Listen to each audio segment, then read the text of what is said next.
Bonjour à toutes et à tous et bienvenue sur Nicoprime TV. Aujourd'hui, vidéo entièrement consacrée à la chaîne, le début d'année étant l'occasion de faire le point. J'en profiterai aussi pour répondre à toutes vos questions. Le but ici est d'être le plus transparent possible sur ce qu'est la chaîne et ce que je souhaite vous proposer dans l'avenir et comme contenu. Mais on voit tout ça en détail juste après l'intro.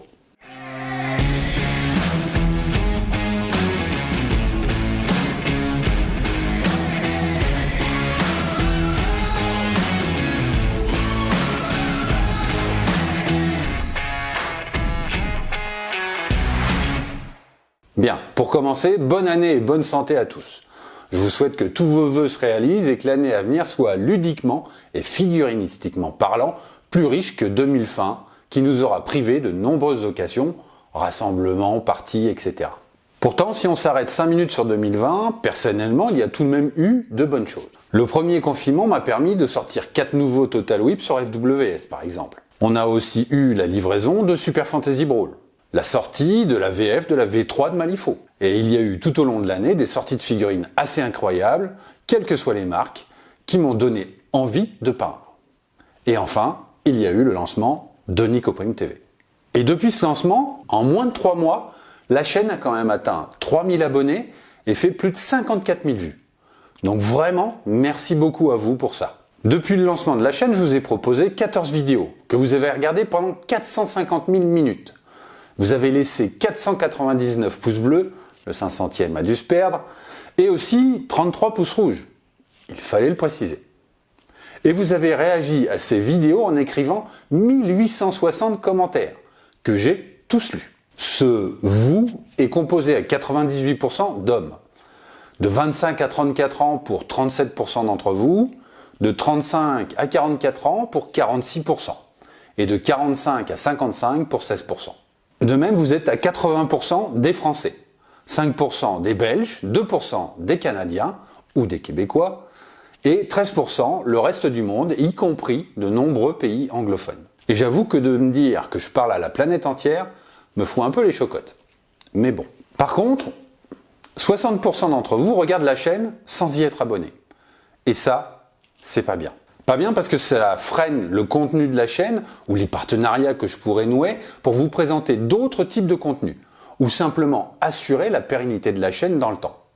Je sais que la chaîne est jeune, mais le nombre d'abonnés et le nombre de vues, c'est l'indicateur sur lequel tout le monde se base pour fixer la durée de vie d'une chaîne.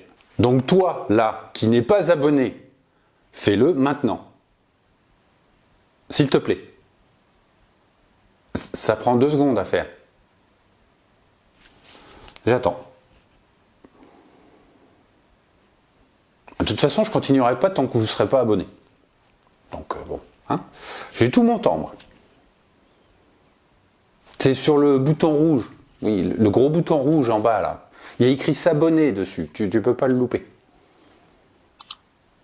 Oui, c'est 100% gratuit. Voilà, tu cliques. Allez, clique. Ah, merci. Voilà. Merci beaucoup pour ton abonnement. Du coup, je peux continuer. Il y a donc environ 6 mois m'est venue l'idée folle de créer une chaîne YouTube. Non pas parce que j'adore me voir en vidéo, ça serait plutôt l'inverse. Que ce soit dans la peinture, qui est mon domaine préféré, mais aussi dans le jeu en vous faisant découvrir des jeux que j'aime et qui n'ont pas forcément la couverture qu'ils méritent. Et l'avenir de la chaîne sera construit sur ce modèle. De la peinture et des découvertes de jeux, comme je vous l'ai annoncé au début. Maintenant, si je fais une espèce de bilan, pour réaliser ces vidéos, il m'a fallu plusieurs choses. À commencer par des heures de réflexion et de préparation. Et je vous promets que j'ai cogité vraiment longtemps. Il m'a ensuite fallu un studio, de l'équipement, d'apprendre certaines techniques et de maîtriser certains logiciels. Pour le studio, il se trouve que j'avais une pièce chez moi que je pouvais consacrer uniquement à ça. Il m'a fallu certes rafraîchir la pièce, l'adapter techniquement à ce que je voulais faire, puis la décorer un petit peu pour pouvoir accueillir des élèves et donc pouvoir donner des cours de peinture. Mais après quelques semaines de travail, tout était nickel. Pour l'équipement, j'ai acheté pour environ 5 000 € de matériel. Entre caméra, câbles, supports, accessoires d'acquisition, micros et quelques logiciels, je vous assure que ça grimpe vraiment très vite à partir du moment où vous achetez du bon matériel. Mais comme l'objectif était de vous proposer des vidéos de qualité, j'avais pas vraiment le choix. J'aurais pu démarrer avec une petite webcam ou un smartphone et vous demander ensuite de financer l'achat d'un matériel X ou Y, mais j'ai préféré investir directement. Parce qu'au final, ce matériel, il est chez moi, il est à moi. Et j'estime que donc, vous n'avez pas à en supporter le coût. D'autres ne pensent pas de cette façon, c'est leur droit, comme c'est le mien de penser comme ça. Ensuite, il a fallu que j'apprenne des techniques de tournage, de prise de son, puis à maîtriser petit à petit les subtilités des caméras. J'avoue que je continue perpétuellement à apprendre à ce sujet. Ensuite, il a fallu que je maîtrise des logiciels, parce que pour pouvoir vous donner un rendu final propre et de qualité, il a fallu que je me mette au montage vidéo d'une façon un peu plus poussée. Aujourd'hui, l'intégralité de ce que je vous livre est montée avec Final Cut Pro et un petit peu d'After Effects. Et ce ne sont pas les logiciels les plus simples à apprendre. Aujourd'hui, pour faire une vidéo, entre l'écriture de la vidéo, pour ne pas partir dans tous les sens et dire 10 fois la même chose, la peinture, le tournage ou le retournage, et enfin le montage, c'est environ une semaine de travail. Certaines vidéos peuvent être plus longues selon mon exigence en termes de montage ou de la qualité des tournages. Mais avec le temps, j'arrive à réduire petit à petit les délais, notamment sur la partie montage. Concernant l'aspect financier de la chaîne, je l'ai annoncé dès le départ, la chaîne est et restera 100% gratuite. Aujourd'hui, le principal revenu de la chaîne, ce sont les cours de peinture ou les figostages que je fais qui apportent de l'argent et que je peux remettre ou réinvestir dans le fonctionnement de la chaîne. C'est-à-dire payer les factures d'électricité, d'internet ou investir dans du matériel, des figurines, de la peinture, etc. Bon, faut avouer que 2020 ne m'aura pas permis de faire beaucoup de stages de peinture. Nous verrons bien en 2021. La seconde source de revenus de la chaîne, c'est Tipeee. Ceux qui le souhaitent et qui le peuvent participent donc à la vie de la chaîne via leurs dons. À l'heure actuelle, cela a généré environ 180 €. Sachant que les dons qui sont faits sur un mois ne sont réellement perçus que quasiment 2 mois après. Par exemple, ce qui a été donné pendant tout décembre ne sera dans la poche de la chaîne qu'au 1er février. Et bien évidemment, de ce montant-là, il faudra déduire les taxes et les impôts, environ 30%. J'ajoute ici, parce qu'il me semble que c'est important, qu'il n'y a aucun placement de produit sur la chaîne, aucune rémunération d'une marque, d'un distributeur ou que qui que ce soit d'autre. Et je ne souhaite pas qu'il y en ait. Je veux pouvoir rester indépendant et pouvoir dire ça ou ça, c'est de la merde. Et le dire en toute tranquillité. Je pense que vous méritez cette objectivité, cette honnêteté, et qu'il n'y a qu'à cette condition-là que je pourrais vous la donner. Alors oui, j'ai noué il y a peu de temps un partenariat avec Paints & Games, vous le savez, mais il n'est nullement question d'argent avec Sébastien. Et il n'y a pas entre nous de contrat écrit ou d'obligation pour lui comme pour moi, de quelque façon que ce soit. Oui, j'ai fait la promotion de son magasin, d'une part parce qu'il était, et qu'il est toujours un peu en difficulté avec le confinement alors qu'il venait tout juste d'ouvrir sa boutique, et aussi parce que Sébastien est avant tout un passionné de figurines et de peinture. Et cela de très longue date. Certains le connaissent peut-être même depuis très longtemps via les différents groupes Facebook où l'on croisé en tournoi par exemple. Et aussi surtout parce qu'il a vraiment à cœur d'aider la communauté, de proposer les meilleurs produits, d'offrir les meilleurs conseils, etc. Un peu comme moi en fait. Récemment, il a même offert 5% de remise supplémentaire sur sa boutique aux personnes qui me soutiennent sur Tipeee. Je trouve le geste absolument énorme et c'est lui qui me l'a proposé. Je ne lui ai absolument rien demandé. De même, la société Redgrass, une société française, m'a aidé à ouvrir mon studio de formation en me fournissant gratuitement des pinceaux, des palettes, des poignées de peinture pour les étudiants. Et je les remercie grandement pour ce matériel qu'ils m'ont offert. À côté de ça, ils ne m'ont jamais demandé de mettre leurs produits plus en avant ou de dénigrer leurs concurrents. Et je n'ai jamais demandé ou reçu d'argent de leur part.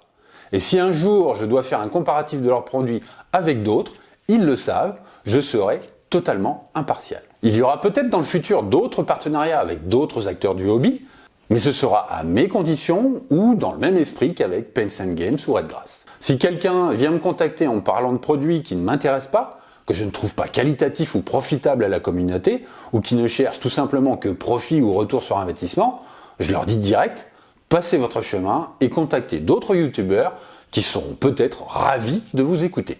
De même, à titre d'exemple, et je prends ici monsieur Leonidas Vesperini de chez Mythic Games à témoin, je n'ai jamais demandé à ce qu'il mette en avant les différents tutos des filles de Super Fantasy Brawl que j'ai fait. Je n'ai jamais demandé aucun retour d'une façon ou d'une autre. Mais comme ils ont apprécié mon contenu, ils l'ont fait et m'ont intégré dans leur newsletter. Et il y a peu de temps, Léonidas m'a demandé si j'accepterais d'écrire un article sur la peinture d'une figurine de Super Fantasy Brawl pour la publier dans le magazine Ravage. J'ai très volontiers fait cet article et Léonidas m'a proposé de me rémunérer pour cet article.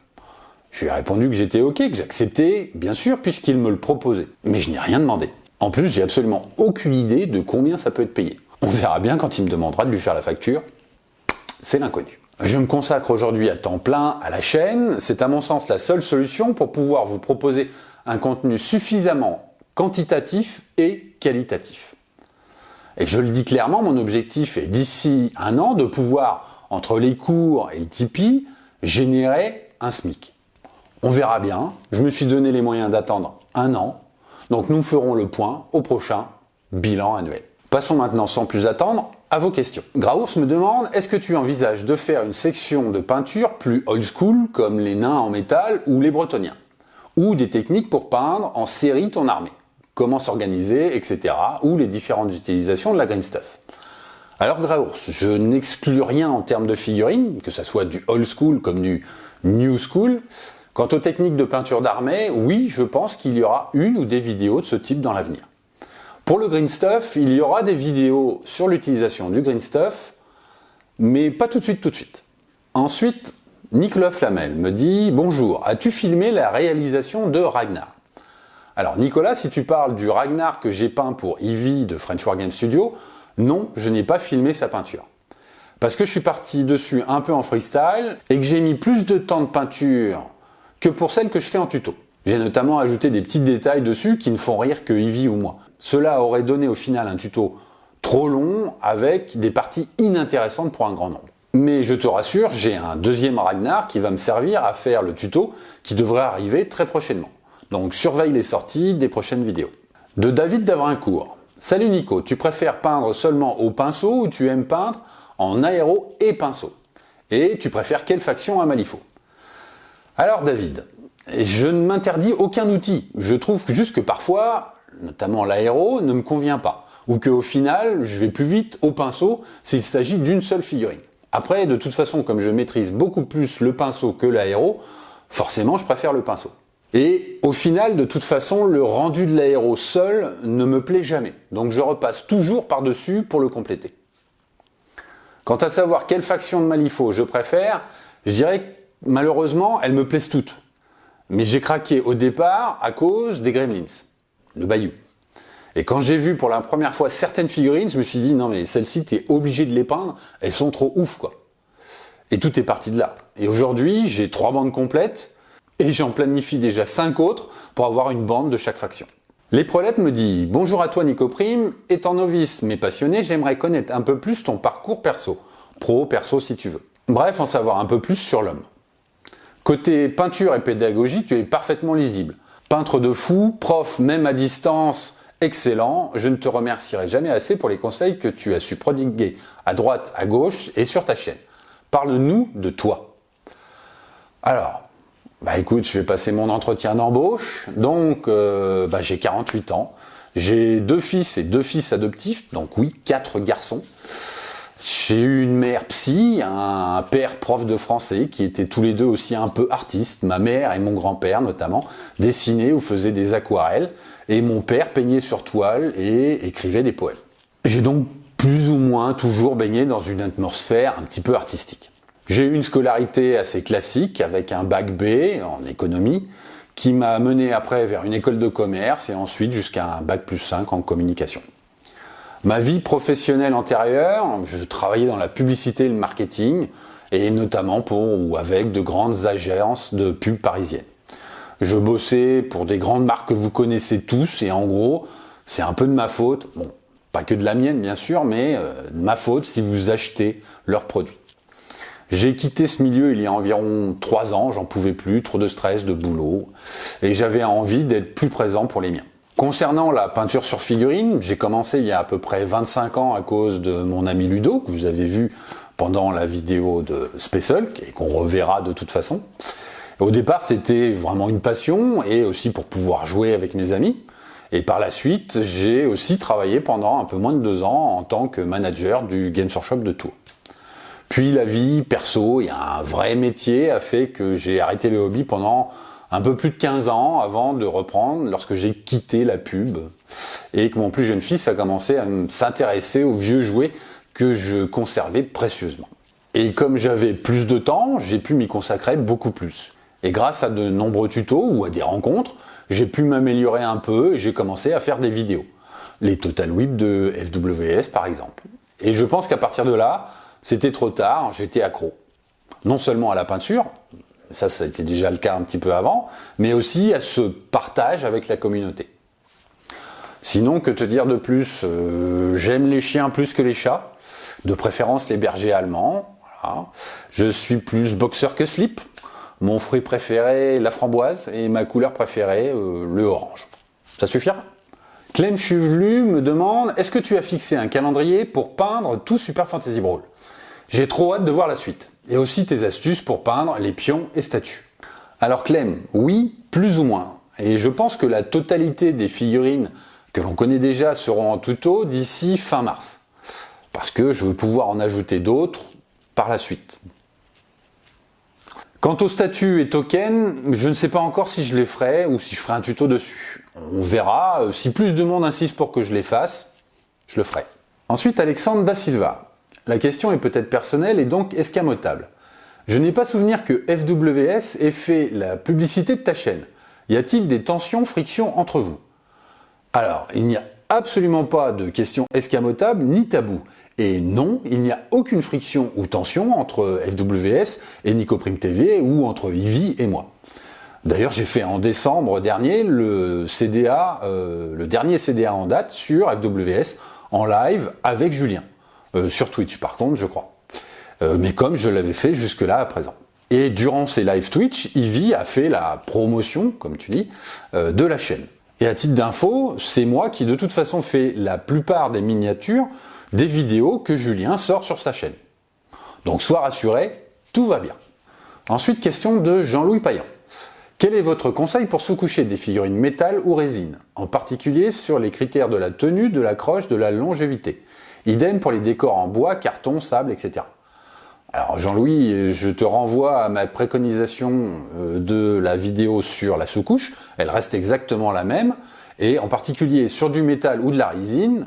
Et à mon sens, de toute façon, la meilleure sous-couche aujourd'hui est celle de Valero Hobby Paint. Non seulement à cause de ces deux diffuseurs qui sont fournis en série, mais aussi parce qu'elle accroche beaucoup plus aux différentes matières. Elle est beaucoup plus collante et moins grasse que la plupart des autres marques. En plus, elle est plus mate, ce que moi je préfère. Ensuite, Roxane Quentin me demande, est-ce que tu as prévu des tutos plus centrés sur des techniques en particulier? NMM, PO, les deux seuls qui me viennent à l'esprit pour l'instant. Alors, oui, j'ai prévu une nouvelle série de vidéos dont le but sera, au fur et à mesure, de créer une sorte de bibliothèque de différentes techniques via différentes vidéos. Et je pense que vous allez aimer ces vidéos qui sont un peu différentes de celles que j'ai proposées jusqu'ici. Mais pour l'instant, elles ne sont pas prévues à sortir immédiatement, donc un petit peu de patience. Ensuite, Yves Guéguen me dit « Salut, ma question est la suivante. Est-ce que tu feras des showcases ou visuels du studio? Même vite fait. » Alors, il ne faut jamais dire jamais, Yves, de toute façon, et j'ai déjà publié, il me semble, sur Facebook, quelques photos du studio. Et de toute façon, toutes les personnes qui viennent en stage ici, ou qui viennent simplement pour tourner une vidéo, voient tout. Il n'y a rien de caché, etc. Et pourquoi pas, lors d'un live un jour, je pourrais montrer l'intégralité du studio. Ensuite, Guillaume Lejeune me demande, feras-tu des peintures en live? Alors oui, je suis en train d'expérimenter des choses pour ça, et dès que la fibre sera disponible ici, et je peux vous promettre que je l'attends avec impatience depuis plusieurs mois, et elle ne devrait plus tarder maintenant, enfin j'espère. Sinon, la qualité de ma connexion ne me permet que de faire des lives sur Discord, et pour l'instant, ce Discord est réservé à mes tipeurs. Et jusqu'à présent, je crois que je leur ai fait 3 lives sur différentes techniques de peinture ou des choses sur lesquelles ils m'ont demandé de leur montrer des choses. Mais le but est vraiment de pouvoir faire ça à plus grande échelle sur YouTube, avec plus de personnes, pour me poser plus de questions, ou me challenger sur des sujets de peinture différents. Mechanicus Painter me demande, as-tu eu de bons élèves lors de tes cours? Alors, Tout le monde n'est pas venu chercher la même chose et j'ai eu de total débutants en cours, comme des gens qui ont déjà gagné des Golden Demons. Et je pense que tous sont repartis heureux de ce qu'ils ont appris et fait. Et j'invite tous ceux qui n'auraient pas été satisfaits à se manifester. Maintenant, s'ils avaient tous été de ton acabit, et qu'ils étaient tous venus avec un énorme plat à tartiflette rempli, je pense que je ferais au moins 50 kilos de plus. Mais sinon, voilà. En tout cas, merci encore pour cette tartiflette, qui nous a régalé tous, et franchement, on a passé un super moment tous ensemble. Ludo me demande, mon ami Ludo, me demande, mais pourquoi t'entêtes-tu à peindre et jouer des Space Toutou? Je l'ai dit, Space Toutou. Bref, passe au rouge. Et en deuxième, Battle ou AOS? Alors, je préfère les Space Wolf, parce que je préfère les armées qui ont du caractère, pas juste une couleur différente. Ensuite, Battle ou AOS, Malifaux! Eh oui, oui, voilà. Si je devais choisir entre Battle ou AOS, ça serait Malifaux. Merci. Allez, bisous mon Lulu. Adrien Jouan me demande, pour Fantasy Brawl, quelle figurine as-tu préféré peindre? Goldar ou Goldar? Tu peux aussi répondre les deux, je ne t'en voudrais pas. Alors, pour être parfaitement honnête, j'ai pris plaisir à toutes les peindre. Même Goldar, oui, même Goldar. Toutes m'ont permis aussi de vous montrer des aspects ou des techniques différentes. Et j'espère pouvoir continuer à le faire sur toutes les prochaines vidéos et sur toutes les figurines suivantes de Super Fantasy Brawl, y compris celles que vous ne connaissez pas encore.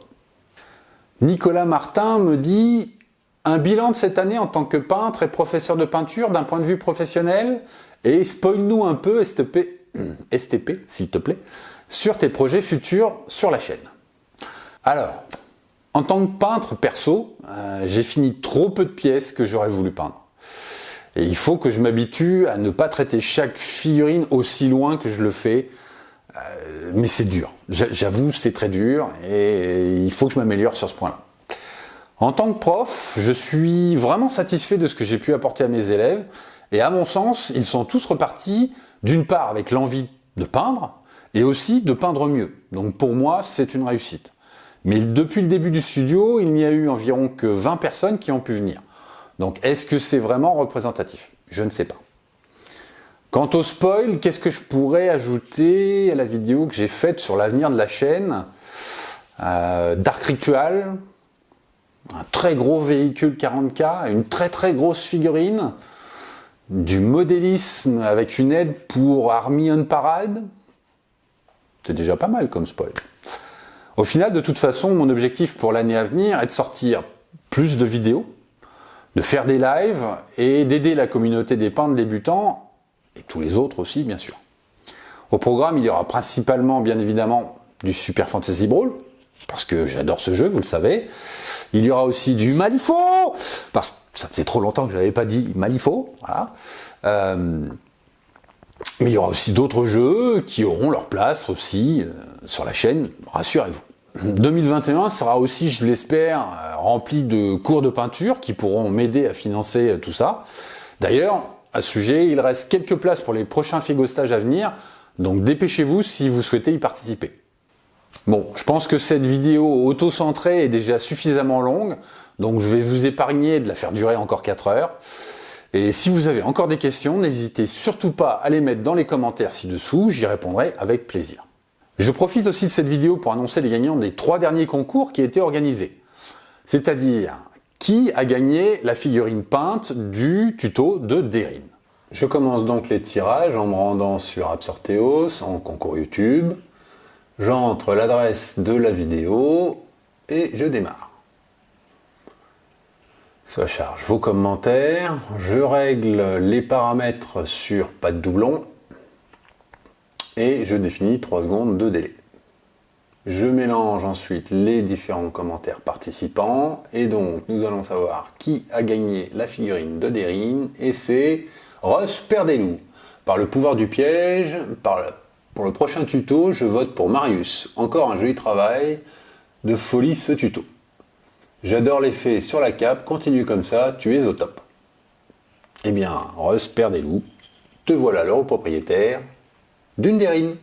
Ensuite, qui a gagné une place pour un cours de peinture d'un week-end, ici avec moi, qui était proposé dans la vidéo sur Malifaux. Donc idem pour le second tirage, pas de doublon, 3 secondes d'attente, et je lance le tirage. Et donc, c'est donc Christophe Tisserand qui nous dit « Je craque de plus en plus, allez, vive Malifaux ». Eh bien Christophe, rendez-vous très bientôt avec 2 autres gagnants pour un stage dédié à Malifaux. Ensuite, qui a gagné le bon de 50 € de la vidéo de la sous-couche sur figurine, bon offert par Paints & Games. Merci encore Sébastien pour ça. Je vais donc toujours sur Absorteos, je lance la sélection des participations, je mélange, toujours les mêmes paramètres, pas de doublon et 3 secondes d'attente. Et donc, a gagné le bon de 50 € de la vidéo de la sous-couche, Sami-san qui nous dit « Vive Noël et merci pour ces conseils toujours utiles ». Bravo à toi, Sami. Voilà, j'invite donc ces 3 gagnants à m'envoyer un mail à nicoprimtv@gmail.com avec une copie d'écran de leur console YouTube pour pouvoir leur remettre leur lot. En parlant de lot justement, afin de commencer l'année en beauté, et pour marquer le coup, je lance un nouveau jeu pour tenter de gagner, roulement de tambour, une boîte Indomitus. Oui, toute la boîte, la grosse boîte. Pour participer à ce tirage au sort, inscrivez dans votre commentaire sous cette vidéo « Vive 2021 ». Et pour corser un petit peu plus ce concours, je ne réaliserai le tirage au sort du gagnant qu'une fois que nous serons arrivés à 4000 abonnés. Ce qui devrait vous laisser, je l'espère, environ 1 mois ou 2 pour participer à ce tirage au sort. Donc voilà, cette vidéo est maintenant terminée et donc pour rappel, parce qu'il semble que vous en ayez besoin, n'hésitez pas à laisser le petit pouce bleu qui va bien sous cette vidéo, cela participe grandement au référencement de la chaîne et donc à sa croissance. Bien évidemment, Quoi, vous n'étiez pas déjà abonné? Tu n'as pas cliqué tout à l'heure? Abonne-toi tout de suite et active la cloche pour être prévenu des prochaines sorties de vidéos. Jetez à l'œil, fais attention. Et si tu le souhaites et que tu le peux, soutiens la chaîne sur Tipeee. Au passage, tu gagneras 5% de remise supplémentaire sur la boutique de notre partenaire, Paints & Games, ainsi qu'un accès au Discord qui pour l'instant est réservé aux tipeurs. Je ne m'interdis pas dans le futur de l'ouvrir à plus de personnes, mais pour l'instant, il reste réservé aux tipeurs. Sur ce, à très bientôt et merci.